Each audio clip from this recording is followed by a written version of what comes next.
Olá! Vamos dar continuidade. Esta é mais uma videoaula. Dessa vez nós vamos falar sobre o verbo, ok? Então, prestem atenção nesta aula, depois vocês verão as atividades que precisam ser feitas. Vamos ver esse bilhete aqui, ó. Celina, favor passar a roupa que está separada, esquentar o almoço e levar as crianças para a escola. Obrigada, Cristina. Veja que nós temos aqui, eu escolhi 3 palavras para destacar para vocês, né? O que é a palavra passar, o que é a palavra esquentar, o que é a palavra levar, certo? O que essas palavras têm em comum, né? Foram destacadas por quê? Então a gente pode dizer que essas palavras, elas exprimem ações. Passar, esquentar, levar. Então são palavras que exprimem algum tipo de ação. Algo precisa ser feito, ser executado, né? E isso é que faz dessas palavras serem verbos. O fato delas exprimirem ações fazem dessas palavras verbos nesse pequeno bilhete que nós vemos. Então, o que são verbos, né? Verbos são palavras que indicam ação.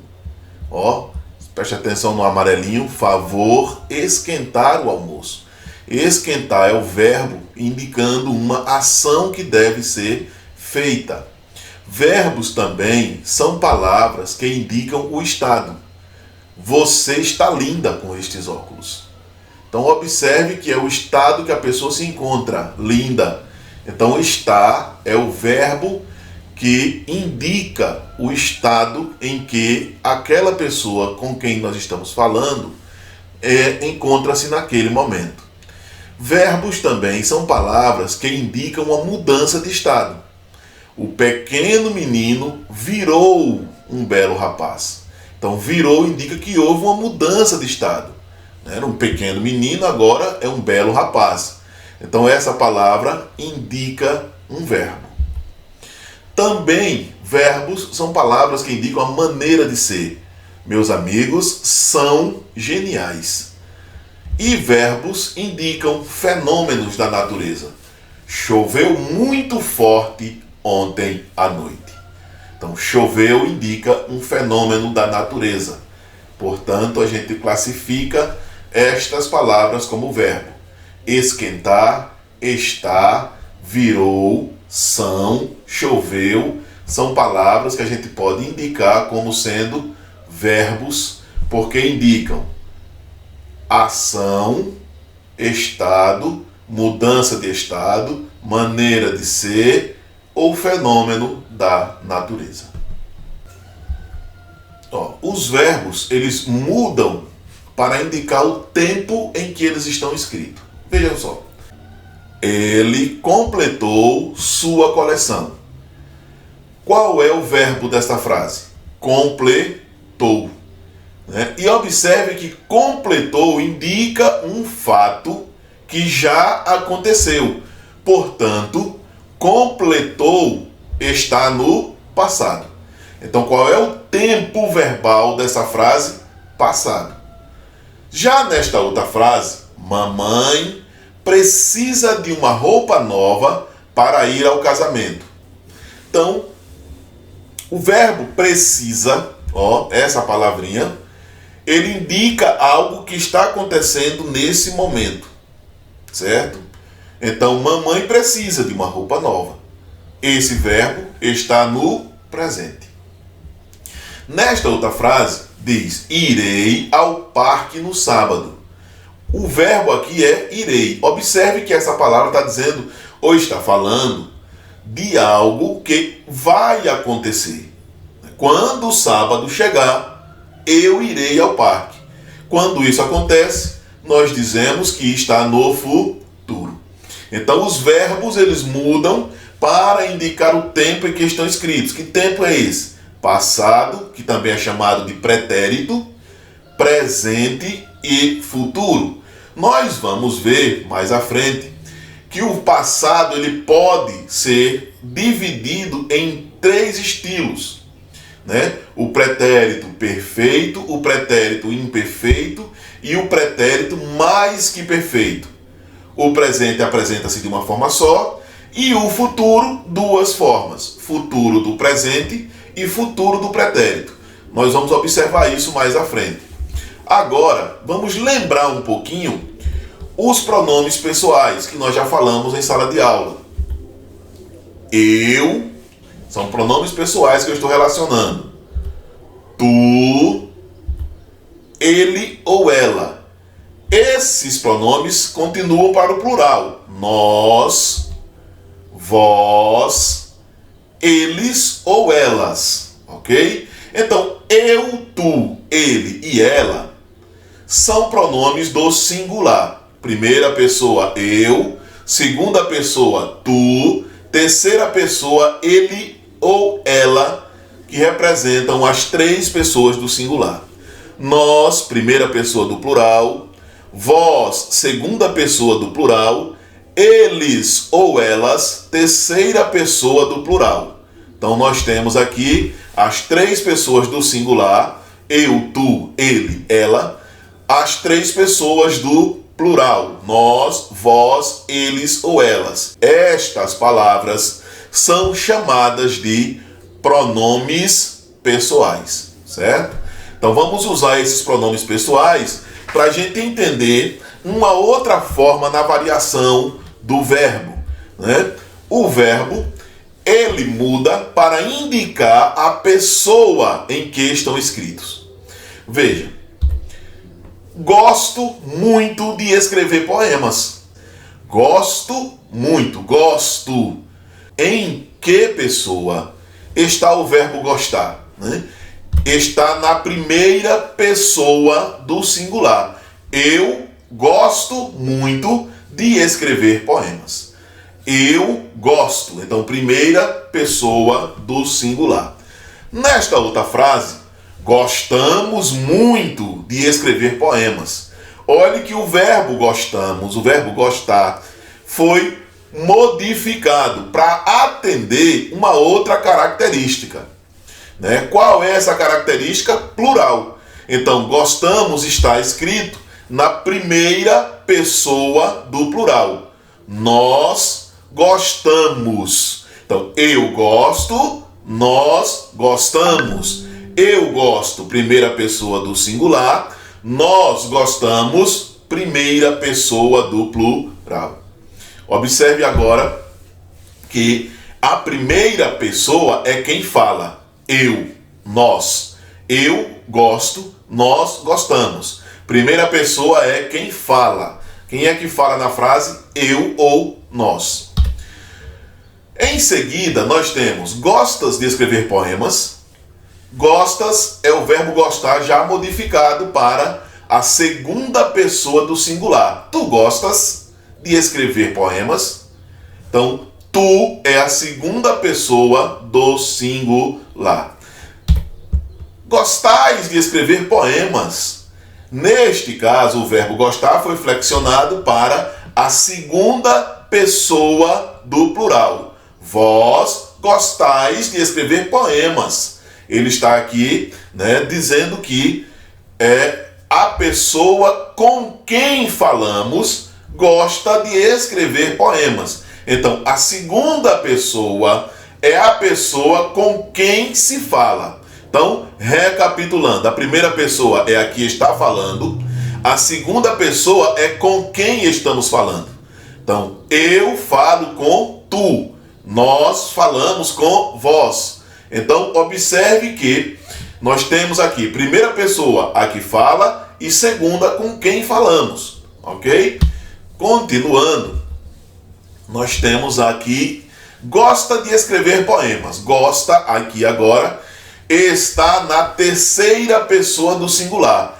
Ele gosta de escrever poemas, certo? Terceira pessoa do singular. Gostam de escrever poemas. O verbo gostar agora é flexionado para o plural e atende os critérios da terceira pessoa do plural. Eles gostam de escrever poemas, ok? O que é que nós estamos fazendo? A terceira pessoa é a pessoa de quem se fala. A terceira pessoa é a pessoa de quem se fala. Então observe bem.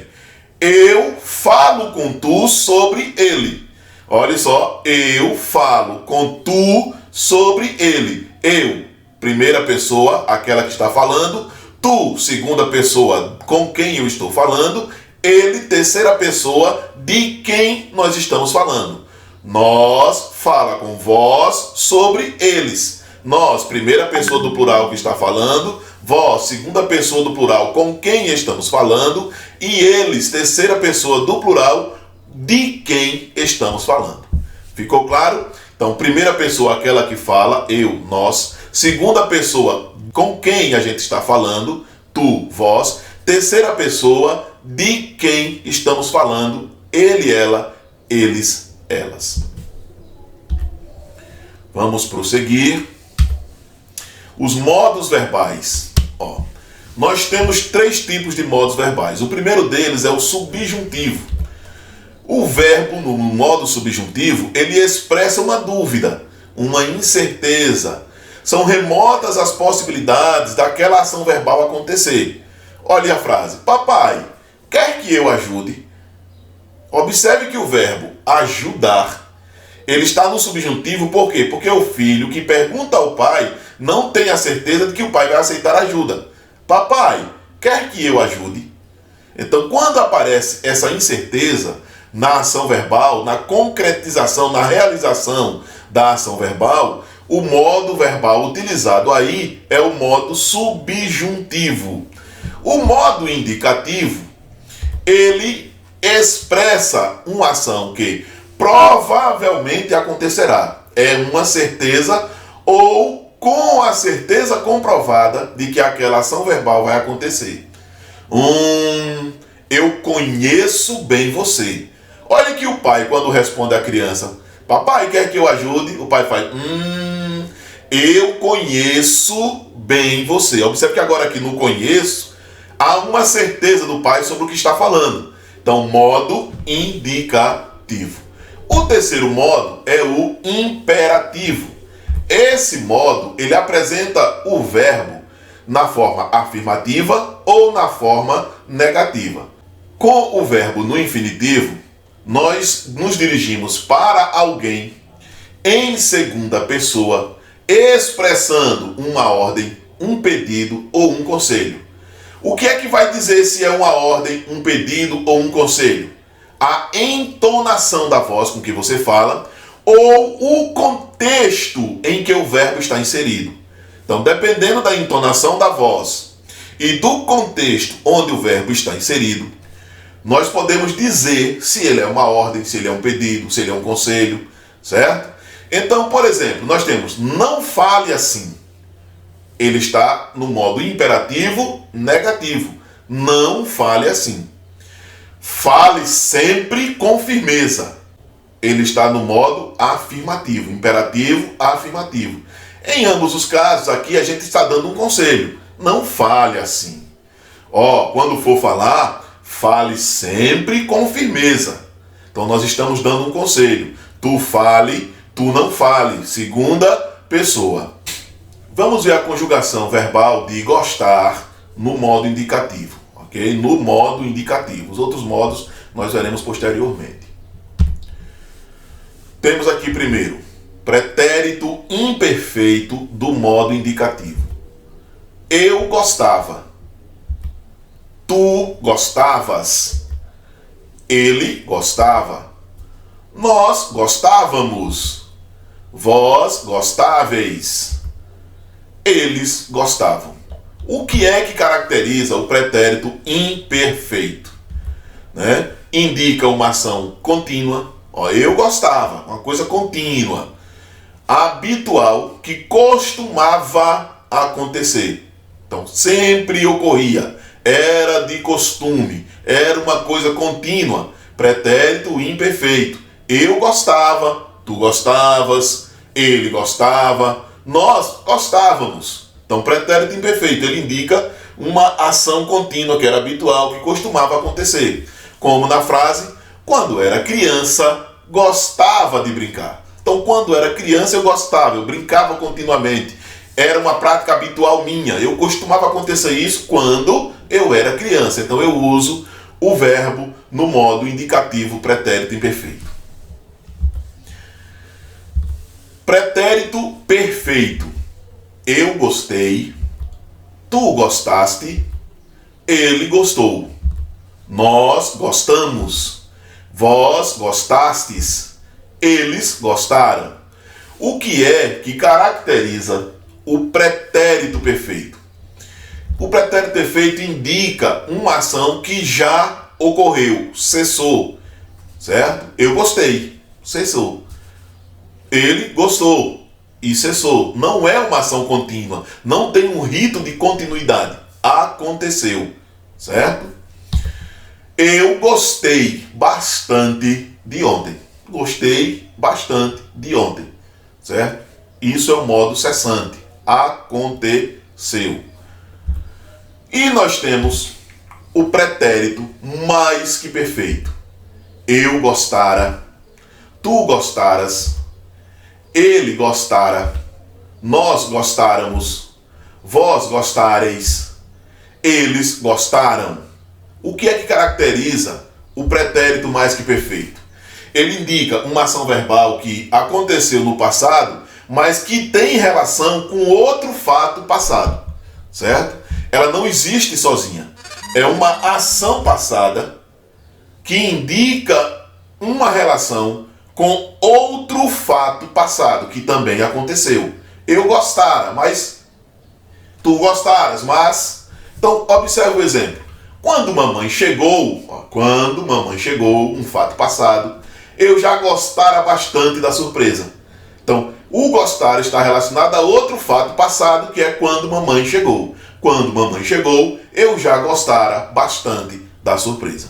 Então, essas são as três formas do verbo no indicativo do pretérito ou do passado. Pretérito imperfeito indica uma ação contínua, habitual, que costumava acontecer.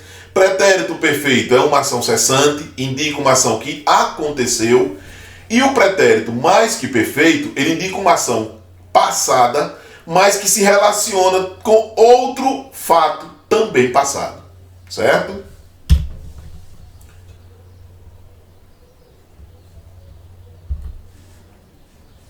Vamos ver no presente.